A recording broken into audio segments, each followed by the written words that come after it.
Hello everybody and welcome to Levels of Mediocrity. I'm your host Alex and I'm here with my co-host Nathan. Today we're going to be watching a movie. After we watch this movie, we're going to rate it to see where it stands on the levels of mediocrity. It may be good, it may be bad, only time will tell. So Nathan, the movie today is Stan Lee's Lightspeed. What do we know about this movie? Well, what we have is a little proffering here from 2005. As you know, in the early 2000s was the first big push of Marvel licensed superhero films. You had the X-Men films, you had Spiderman, you had Daredevil, you had the Fantastic Four. So of course the Sci-Fi Channel was like, hey, we need something. So this is produced under Stan Lee's Lightspeed, but I genuinely doubt he had anything to do with the production. Just to give us a little bit of a feel of the movie we're going to be watching, what does the back of the box say? It says, from the creator of Spider-Man, Fantastic Four, and X-Men. Not co-creator, because Stan Lee did not create the entire Marvel Universe single-handedly. Everybody forgets Jack Kirby. The covert world of government Ghost Squad agent Daniel Light. Haha, puns. Jason Connery, that gives some listing of credits here, but really he's just the son of legendary actor Sean Connery. Comes crashing down when he is critically injured in a building collapse triggered by the genetically mutated terrorist called Python, apparently played by Daniel Goddard of Beastmaster. But when Light's radiation treatments are sabotaged, he discovers he has the ability to move at hyperspeeds, only by risking potentially fatal metabolic damage. What happens when an inexperienced superhero buys his suit from a stoner store clerk? Why is his former scientist friend turned snakeskin psycho plotting the horrific Operation Fire Sky? And will the fastest man on the planet allow millions to die, including himself, to save the woman he loves? In this violent, action-packed thriller from executive producer and comic book legend Stan Lee. 88 minutes. And what an 88 minutes they will be. So, I have never seen this movie, nor have I ever heard of it. I've seen it in parts when it originally aired on the Sci-Fi Channel back in 2005. I was a kid. I saw half of it. I have literally no memory of it, though. So I guess it sounds like both of us are more or less going in blind. Yeah. All I can think of is that for some reason, they tried to slap Stan Lee's name on a clone of a DC character and tried to market it as a cheap cash-in on the budding Marvel franchise. So it's basically Stan Lee's The Flash. I feel like they're trying to do like a version of like Sam Raimi's depiction of Norman Osborn becoming the Green Goblin. Where is he? Where is who? You didn't give a name. Just, where is he? Where is who? Tell me now! Who are you looking for? Ah! Just shoot him. If you want revenge on him, just shoot him. So this superhero is not only ripping off the Flash, he's also ripping off the Hulk. Yeah, just an accidental overdose of some kind of radiation. Would you make up your mind whether or not you want your hood on or not? Oh, he's like full Creature from the Black Lagoon. I like it. Oh, boy. Oh, wow.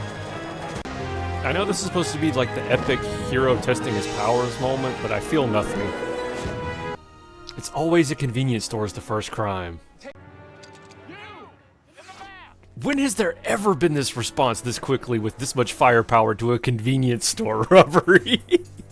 And it says, well, they robbed and they took about $84 and they got away. That's the way these things is. They're making this dramatic like he's on top of like a 40-story building and whatnot. And it's just, they're on a convenience store. Highly trained government task force can't handle this.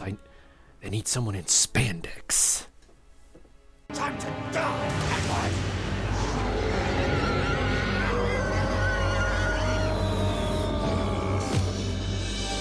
Whoa, wait a minute, what just happened? He took the juice out of the fire sky thing and then just smashed the vial on him, which set him on fire. Oh, okay. That makes sense. Does it? No, it doesn't make sense at all. Everybody should be dead. And we're done. Okay, first, we'll give a quick summary of the movie, and then we'll talk about it and rate it. All right, so you have a guy who is conducting medical research in order to save someone he loves. This guy is Edward, and he's attempting to save his sister, Anne.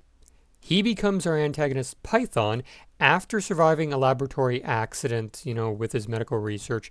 And what he wants is to seek revenge on everyone he blames for Anne's death. So Python is going around committing his crimes. Our protagonist, Daniel, gets caught up in the mayhem. He gets injured, and then he also receives an overdose of medical radiation, both of which are caused by our villain, Python. Daniel becomes our protagonist in superhero Lightspeed, and his superpower is super speed. You have some skirmishes. It builds up to a big battle at the end where Python faces Lightspeed, and Lightspeed wins. Yay! All right, so that's the movie in a nutshell. Obviously, there are some problems, but before we get to those problems, let's talk about what is good with this movie. What can we both say after having watched it we actually like? I have to admit, the makeup looks great. Yes, we can definitely both agree on that. My only nitpick is, you did the full prosthetics. You put the false teeth in and whatnot. Give him some snake eye contact lenses. That's the last thing they needed to do to really tie everything together. Because for some reason, when he's in heavy shadow, or when he's got his hood up or whatnot, it's just that dark face because you can't really see the nuances in the makeup, and then it's just his human eyes staring out of it, and it sort of ruins the illusion that he's a mutation. Yes, I do agree with that. There are a few scenes where that does occur. The lighting or whatever is just too dark, and it does have that effect. But that's still a really impressive part of the movie is the makeup. And that's about it. All right, so let's talk about the cons. That would probably be the story. There are so many problems with the story. Plot holes, character motivations. Regularly throughout the film, it just doesn't make any sense. Now, this happens so many times throughout the entire movie. So, just for example, the villain at no point actually tries to kill the protagonist. Yeah, there was, if this is revenge against everybody that you think harmed, I understand you want him to suffer, but you never do anything really to kill him. I guess the only thing is that at the very beginning, you blow up the building with him still in it. That should have killed him, but it didn't because this is a superhero plot. No, even in that case, it still didn't make any sense because he literally had him by the throat. He could have killed him instantly, but instead he left him alive and then blew up the building. And then he turns on the radiation and leaves without seeing if it kills him or not. And I don't know. It's just pointless. And then he goes around and kills everybody else on more or less a whim.